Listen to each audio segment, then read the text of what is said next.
qué lugar ocupa Irán, la antigua Persia, en el Antiguo Testamento, en las profecías bíblicas de los tiempos que estamos viviendo. Para que veamos que las profecías no se cumplieron todas, ¿verdad? Como dice un disparate de otra teología bíblica, que dicen que ya todas las profecías se cumplieron y que todo ya es espiritualizado, etcétera, etcétera. Cuando nosotros encontramos en el Antiguo Testamento, yo le podría llamar la plataforma de todas las profecías bíblicas en los últimos tiempos, la estatua de Nabucodonosor en el capítulo 2 de Daniel. Rápidamente Nabucodonosor tuvo un sueño de una estatua inmensa que tenía la cabeza de oro, el pecho y los brazos de plata, el vientre de bronce y las dos piernas de la estatua. Esto se encuentra en Daniel capítulo 2, del 37 al 45, los que lo quieran seguir, para no leerlo uno por uno. Lo estoy resumiendo todo. Entonces, esta estatua, Nabucodonosor manda que alguien la interprete. Y le habló a todos los astrólogos, a todos los brujos, a todos los hechiceros. Nadie pudo, total que Daniel tiene la intervención de la gracia de Dios con el jefe de los eunucos y le pide permiso que le diga al rey que por favor le dé tiempo para orar y él puede interpretarle al rey este sueño. Muy bien. Dios le revela a Daniel que esa estatua representan todos los imperios mundiales. Desde hace 2600 años, o sea, desde Babilonia hasta el octavo reino o imperio que se encuentra en Apocalipsis capítulo 17, que será el anticristo. Él será el octavo, porque a través de toda la historia han sido 6 imperios, el séptimo va a ser los 10 gobiernos del anticristo y el octavo va a ser el imperio final del anticristo. Muy bien. Entonces Dios le dice a Daniel, la cabeza de oro es Babilonia, el imperio babilónico, que actualmente, ¿qué naciones se encuentran en ese territorio geográfico? Apúntalo, Irak y Siria. O sea, ahora están divididos, pero ese territorio pertenecía en el Antiguo Testamento a la Babilonia o a la Mesopotamia famosa. Entonces vemos que Siria e Irak van a formar parte, porque lo vamos a ver al final de este sueño, van a formar parte del gobierno del anticristo. Ya tenemos 2 naciones que van a formar parte del gobierno del anticristo, Siria e Irak. La segunda parte de la estatua, que era la plata, le dice Dios a Daniel, vendrá un segundo imperio después de Babilonia, que la historia nos corrobora que fue, ¿quiénes? Los medos persas. Ellos conquistaron a los babilonios y se establecieron, que corresponde a Irán del siglo XXI. Repito, le cambió el nombre de Persia en 1935 a Irán. Luego tenemos a Grecia y luego tenemos las 2 piernas de la estatua que representan la división del Imperio Romano y los pies y los 10 dedos de la estatua que representan una ramificación que provendrá del antiguo Imperio Romano, que son las 2 piernas representadas por una en Occidente y otra en el Oriente, y de esos 10 dedos es la forma de la confederación de las 10 naciones que formará el anticristo, que se van a levantar primero un G10, ahorita hay un G7, en Estados Unidos, Canadá, Japón, Europa no ha entrado al G7, etcétera, etcétera, Alemania, etcétera, etcétera, pero van a formar un G10 y cuando este G10 esté formado, de ahí saldrá el anticristo. Entonces, vemos que en este sueño una piedra no cortada con mano golpea los pies de la estatua. La piedra es Jesucristo. Y entonces dice claramente en el versículo, en Daniel capítulo 2, esto sí lo voy a leer literalmente como está escrito, dice el capítulo 2 de Daniel, a ver, aquí está. Muy bien, versículos del 44 al 45. La estatua que golpea los pies de la estatua, todos los imperios, el Babilonia, que es Irak, Siria, Medo-Persia, que es Irán, Grecia y todas las naciones del Imperio Romano, son derribadas. La piedra golpea los pies cuando venga Jesucristo en su segunda venida, dándoles a entender que si toda esta estatua se desmorona cuando la piedra golpea los pies, significa, que importante, que todos estos imperios van a estar vigentes. Estas naciones van a estar vigentes en la segunda venida de Jesucristo. Y dice la Biblia, el versículo 24, y en los días de estos reyes, o sea, los 10 dedos que representan los 10 gobiernos del anticristo, o los 10 cuernos del capítulo 7, el capítulo 13 y capítulo 17 del libro de Apocalipsis, son lo mismo. Los 10 dedos y los 10 cuernos en el Nuevo Testamento son exactamente lo mismo que completa el apóstol Juan en Apocalipsis. En los días de estos reyes, Dios levantará un reino que no será jamás destruido, ni será el reino dejado a otro pueblo, permanecerá para siempre. De la manera que viste que del monte fue cortada una piedra, no con mano, la cual desmenuzó el hierro, el bronce, el barro, la plata y el oro, el gran Dios, escuchemos, ha mostrado al rey lo que ha de acontecer. ¿Cuándo?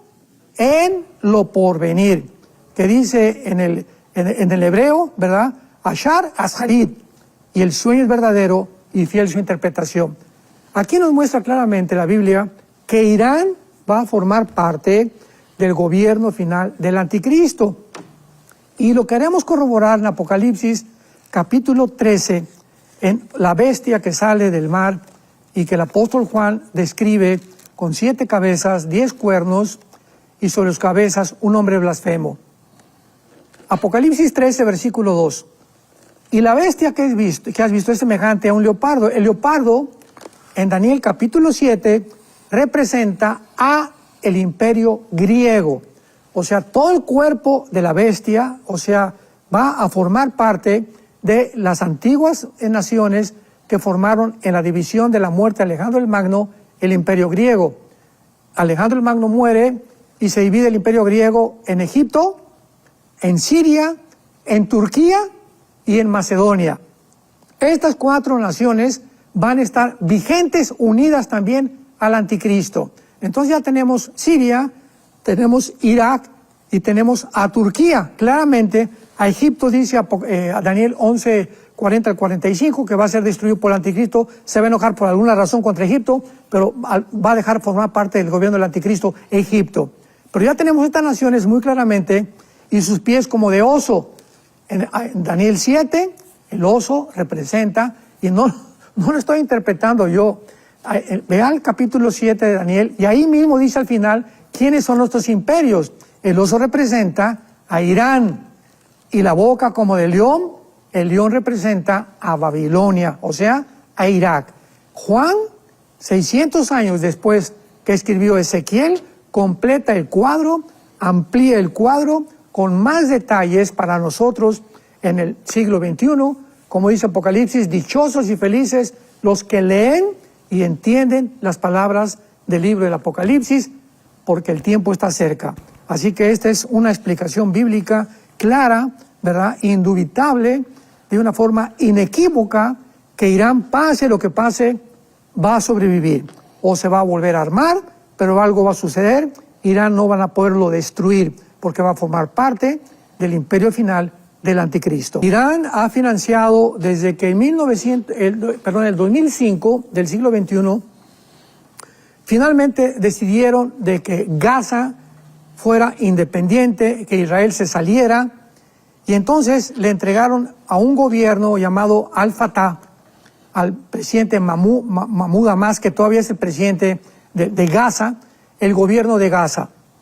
Muy bien. Pasaron 2 años, 2005, sacaron a todos los judíos de Gaza. Israel dijo, ustedes independícense, ustedes gobiernen. Sacaron todo. Israel había dejado gimnasios, había dejado edificios, había dejado clínicas, había dejado hospitales. Y cuando salieron en el 2005 los judíos de Gaza, los palestinos quemaron absolutamente todo. Pues dijeron, no queremos que nada huela a judío. Veamos la ideología para entender del odio del Islam hacia el Estado de Israel. Entonces en el 2007 forman un grupo militar llamado Hamas, que significa los violentos por la violencia. Y entonces Yasser Arafat se une para formar este grupo en Egipto, para entrenarlo, y se fueron a Irán. Y los ayatolás absorben a Hamas y forman la Guardia Revolucionaria de Irán, que es el otro grupo terrorista que ya está casi extinguido, y comienza Irán a invertir billones de dólares en Gaza, pues ya vimos los más de 500 kilómetros de túneles que hicieron en lugar de gastarlo en comida y hospitales y clínicas para los palestinos, lo invirtieron en túneles con el propósito de hacer túneles y que algún día pudieran meterse a destruir el Estado de Israel. Entonces Israel comienza a descubrir esto, Hamas, Hezbollah, grupos terroristas, después vienen los Hutis en Yemen, en la península arábica, financiados también por Irán, y además viene Qatar, que Qatar se une a Irán y Qatar comienza a mandar billones de dólares, ¿a dónde creen? A la Universidad de Harvard, en Boston, Massachusetts, a la Universidad de Harvard, a la Universidad de Columbia, en Nueva York, a Princeton, a Yale, a las principales para infiltrar Estados Unidos con la ideología islámica. Y así vemos que comienza este financiamiento por todo el Medio Oriente para poder tratar de controlar no solamente la ideología y imponer la religión del Islam y la ley Sharia, sino también que Estados Unidos fuera infiltrada, porque anteriormente todo casi Sudamérica, escuchen esto, fue infiltrado por Irán, principalmente algunos gobiernos como Chile, ¿verdad?, como Bolivia, que fueron infiltrados por los gobiernos de Irán, mezclándose con maestros universitarios, diciendo que venían a enseñar y por debajo del agua introducir y adoctrinar a la juventud con el Islam.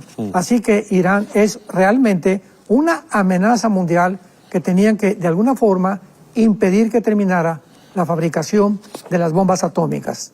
Para que podamos formarnos una idea más amplia de cuál es la manzana, cuál es el pastel que todas las naciones del mundo quieren, es el petróleo. Y como el petróleo se encuentra entre Arabia Saudita, entre Irak y entre Irán, entre estas tres naciones, casi el 70% de las reservas petroleras del mundo se encuentran ahí. Entonces a Europa no le conviene, ¿verdad?, que el Medio Oriente esté bajo el control del Islam. A Rusia tampoco le conviene, a China tampoco le conviene, a Estados Unidos tampoco le conviene. Y esta es la razón por la cual actualmente en el siglo XX vemos esta confrontación entre el Oriente y el Occidente. Ya Estados Unidos tiene que ir al Oriente a tratar de aplacar o impedir, porque también Estados Unidos se puede quedar sin petróleo, y ahora Europa también tiene que, como el canciller alemán hace 3 días, reconociendo que tiene que hacer algo, porque ya vieron de una forma tardía, desgraciadamente, el único que actuó fue Israel para proteger realmente el petróleo, que aunque no hay petróleo debajo de sus tierras de Israel, tal vez vayan a encontrarlo más tarde. Pero esto es increíble lo que está sucediendo. Pero el conflicto, la manzana de la discordia, el pastel es el petróleo, y todas las naciones, dice la Biblia en Apocalipsis capítulo 16, en la guerra famosa del Armagedón o la batalla del Armagedón, se reunirán en el Medio Oriente. ¿Por qué? Por la ambición, ¿verdad?, por querer controlar el petróleo y de alguna forma impedir que Israel tampoco forme parte de este tesoro negro, como ellos le llaman. Después de los ataques de los Hutis, ¿verdad?, de Yemen, el 9 de diciembre, las más grandes compañías navieras anunciaron que detendrían el comercio en el Mar Rojo, porque eso es otra cosa bíblica también. En Ezequiel capítulo 38, y esto ya viene, qué bueno que me acordé de esto, en Ezequiel capítulo 38 nosotros encontramos que también formando parte de los gobiernos del anticristo, aquí se describe una invasión del norte de Israel en contra de la nación de Israel, pero viene del norte de la invasión. Y esto es importante porque se escribe otra vez a Persia, Ezequiel 38, versículo 5, que es Irán. O sea, corroborado por todos lados que Irán va a formar parte de la Tercera Guerra Mundial y se vendrá contra Israel. Cus y Fud, que son las naciones de Sudán y de Etiopía, que están junto al Mar Rojo. Así que esto es impresionante, ¿verdad? El Mar Rojo se encuentra en Arabia Saudita del lado oriental, y tenemos a Sudán y Etiopía del lado occidental. Entonces el Mar Rojo está controlado por los Hutis y ellos quieren bombardear cualquier barco que pueda estar atacando a Israel. Así que Irán no solamente tiene el control del Golfo Pérsico, sino también del Mar Rojo, que también pasa por ahí un 30% casi el petróleo naviero. La compañía naviera de Suiza, la compañía naviera danesa, la compañía francesa y la compañía alemana, Hapag-Lloyd de Hamburgo, tienen intereses multimillonarios en el Mar Rojo. O sea, estamos en un punto que podemos de una forma concluir en la historia en la que ya ninguna nación puede aislarse de las demás. Esto fue lo que ya Trump acaba de descubrir. Vamos a hacer América grande otra vez, Estados Unidos, mátense, hagan lo que quieran. Ya descubrió que no se puede. Tenemos que intervenir, Europa tiene que intervenir, Estados Unidos tiene que intervenir, Canadá tiene que, Europa, todo, China, Rusia, todos los intereses económicos y políticos en el mundo están centrados en el territorio bíblico que la Biblia profetizó hace más de 2500 años, que es el Medio Oriente. Las naciones que están apoyando que los palestinos tengan un territorio dentro de Israel, saben perfectamente bien, y los mismos árabes lo saben, y los mismos palestinos lo saben, que los mismos Hamás y los mismos palestinos no quieren dos estados dentro de Israel, quieren el pastel entero, quieren todo el Estado de Israel. Así que esto es una utopía, esto es algo completamente fantasioso, es algo que nunca se va a cumplir en la historia. ¿Por qué? Porque el día que se cumpla, pues Israel ya tiene contados completamente sus días, porque Israel no puede vivir dentro de su territorio con su vecino que lo ha amenazado de muerte continuamente. Entonces, el presidente Barack Obama perdonó a Irán y le dejó que siguiera haciendo las centrifugadoras produciendo el plutonio. Vino Joe Biden y descongeló muchos dinero que tenía Irán para que siguieran con las centrifugadoras. Y viene el presidente Trump y le dice a Irán, ¿sabes qué? Pues ya no vas a producir más plutonio, pero toda la crisis vino desde el presidente Barack Obama, porque fue el primero que le dio la puerta abierta, no vislumbró, no quiso vislumbrar, porque no están ciegos, ¿verdad? O sea, repito, son intereses políticos y económicos. Sabían perfectamente bien que si seguía centrifugando el uranio, Irán iban a producir la bomba atómica. ¿Y por qué lo hicieron? Bueno, el presidente Obama fue el primer anti-norteamericano. Dijo, Estados Unidos no es un país cristiano, es el primer presidente que lo dice. Y luego el presidente Biden, que es su discípulo del presidente Barack Obama, confirmó la política del presidente Obama en el Medio Oriente. Viene Trump, destruye todo esto y comienza a incendiarse el mundo.